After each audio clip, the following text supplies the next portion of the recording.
विभीषण का निष्कासन।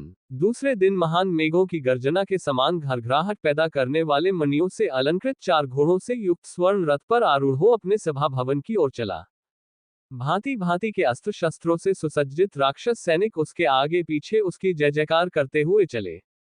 मार्ग में लोग शंखों और नगाड़ों के तुमुलनाद से संपूर्ण वातावरण को गुंजायमान कर रहे थे। सड़कों पर सहस्त्रों नागरिक खड़े होकर उसका अभिवादन कर रहे थे, जिससे उसका मस्तक गर्व से उन्नत हो रहा था। इस समय वह अपनी वैभव की तुलना देवराज इंद्र से कर रहा था। सभा भवन में पहुंचकर वह अपने मणिमय स्वर्ण सिंहासन पर जाकर बैठ गया। उसके सिंहासनासीन होने पर अन्य दरबारियों अब मंत्रियों ने भी अपने अपने आसन ग्रहण किए। शत्रुविजयी रावण ने उस संपूर्ण सभा की ओर दृष्टिपात करके कहा, सभासदों, मैं दंडकारण्य से राम की प्रिय रानी जनका दुलारी सीता को हर लाया हूं, किंतु वह मेरी शैया पर आरूढ़ होना नहीं चाहती है। मेरी दृष्टि में तीनों लोकों के भीतर सीता के समान सुंदरी अन्य कोई स्त्री नहीं है। उसे देखने के बाद मेरा मन मेरे वश में नहीं रह गया है। काम ने मुझे अधीन कर लिया है। कामातुर रावण का ये प्रलाप सुनकर कुंभकर्ण ने क्रोधित होकर कहा, महाराज, तुमने जो ये छलपूर्वक छिपकर परस्त्री हरण का कार्य किया है, ये तुम्हारे लिए बहुत अनुचित है। इस पापकर्म को करने से पहले आपको हमसे परामर्श कर लेना चाहिए था। यद्यपि तुमने अनुचित कर्म किया है, तथापि तुम्हारे शत्रुओं का संहार करूंगा। कुंभकर्ण के वचन सुनकर रावण को क्रोधित होते देख महापार्श्व ने हाथ जोड़कर कहा, शत्रुसूदन महाराज, आप तो स्वयं ही ईश्वर हैं। आप विदेह कुमारी सीता के साथ उसकी इच्छा की परवाह न कर रमण कीजिए। आपके जो भी शत्रु आएंगे, उन्हें हम लोग अपने शस्त्रों के प्रताप से जीत लेंगे। महापार्श्व के ऐसा कहने पर लंकाधिपति रावण ने उसकी प्रशंसा करते हुए कहा, महापार्श्व, पूर्व काल में मैंने एक बार आकाश में अग्निपुंज के समान प्रकाशित होती हुई पुंजिका स्थला नाम की अप्सरा से बलात् संभोग किया था। मेरे इस कृत्य से अप्रसन्न होकर मुझे शाप दे दिया था कि आज के बाद यदि किसी दूसरी नारी के साथ बलपूर्वक समागम करेगा तो तेरे मस्तक के 100 टुकड़े हो जाएंगे। उस शाप से भयभीत होने के कारण मैं विदेह कुमारी से बलात् समागम नहीं कर सकता। फिर अपने शूरवीर सेनानायकों एवं मंत्रियों को संबोधित करते हुए वह बोला, हे बुद्धिमान और वीर सभासदों, आज हम लोगों को अपने भावी कार्यक्रम पर विचार करना है। राम सुग्रीव की वानर सेना लेकर समुद्र के उस पार आ पहुंचा है। हमें उसके साथ किस नीति का अनुसरण करना है, इसके विषय में तुम लोग सोच विचार कर अपनी सम्मति दो, क्योंकि तुम सभी बुद्धिमान, नीति निपुण और अनुभवी हो।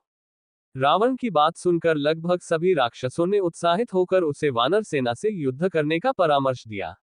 उनका मत था कि हमारे अपार बल के आगे ये छोटे छोटे वानर ठहर नहीं सकेंगे। प्रत्येक दशा में विजय हमारी होगी। अन्य सभी राक्षसों के सम्मति दे चुकने पर विभीषण ने खड़े होकर कहा, हे तात, सीता का जो अपहरण आपने किया है, वह अत्यंत अनुचित है। सीता वास्तव में एक विषैली नागिन है जो आपके गले में आकर लिपट गई है। उसके उन्नत उरोज भयंकर फन है, उसका चिंतन मारक विष है और उसकी मुस्कान तीक्ष्ण दाने हैं। उसकी 5 अंगुलियां उसके 5 सिर हैं। यह आपके प्राणों को अपना निशाना बनाकर बैठी है। इसलिए मैं आपसे कहता हूं कि यदि आपने इस नागिन से छुटकारा नहीं पाया तो राम के बाण राक्षसों के सिर काटने में तनिक भी संकोच न करेंगे। इसलिए सबका कल्याण इसी में है कि सीता को तत्काल लौटाकर राम से संधि कर ली जाए। विभीषण के वचन सुनकर प्रहस्त ने कहा, विभीषण, हमने युद्ध में देवताओं, राक्षसों तथा दानवों को पराजित किया है, फिर एक साधारण मानव से भयभीत होने की क्या आवश्यकता है? प्रहस्त का प्रश्न सुनकर विभीषण ने उत्तर दिया, हे मंत्रिव, राम कोई साधारण मानव नहीं है। उनका वध करना वैसा ही असंभव है जैसा बिना नौक के सागर को पार करना। मैं उनकी शक्ति को जानता हूं, हमारी संपूर्ण दानवीय शक्ति भी उनके सम्मुख नहीं ठहर सकती। राक्षस ही क्या, देव, गंधर्व और किन्नर भी उनसे जीत नहीं सकते। फिर विभीषण ने रावण को संबोधित करते हुए कहा, हे राक्षसराज, आप काम के वशीभूत होकर अनुचित कार्य करने जा रहे हैं और ये मंत्रीगण केवल चाटुकारिता में आपकी हाँ में हाँ मिला रहे हैं। ये आपके हित की सच्ची बात नहीं कह रहे हैं। मैं फिर आपसे कहता हूं कि सीता को लौटाकर राम से संधि कर लेने में ही आपका, लंका का और संपूर्ण राक्षस समुदाय का कल्याण है। विभीषण की बातों से चिढ़कर मेघनाद बोला, चाचा जी, आप सदा कायरों की भांति निरुत्साहित करने वाली बातें किया करते हैं। आपने अपनी कायरता से पुलस्त्य वंश को कलंकित किया है। क्षमा करें, इस कुल में आज तक कोई ऐसा भीरू और निर्वीर्य व्यक्ति ने जन्म नहीं लिया।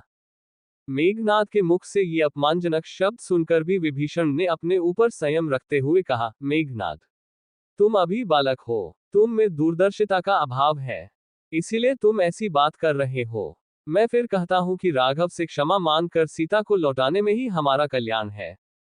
विभीषण को बार बार सीता को लौटाने की बात करते देख रावण ने क्रुद्ध होकर कहा, बुद्धिमान लोगों ने ठीक ही कहा है कि चाहे शत्रु के साथ निवास करें, सर्प के साथ रहें, परंतु शत्रु का हित चाहने वाले मित्र के साथ कदापि न रहें। ऐसे लोग मित्र के वेश में घोर शत्रु होते हैं। विभीषण, तुम हमारे सबसे बड़े शत्रु हो जो राम की सराहना करके हमारा मनोबल गिराने का प्रयत्न करते हो।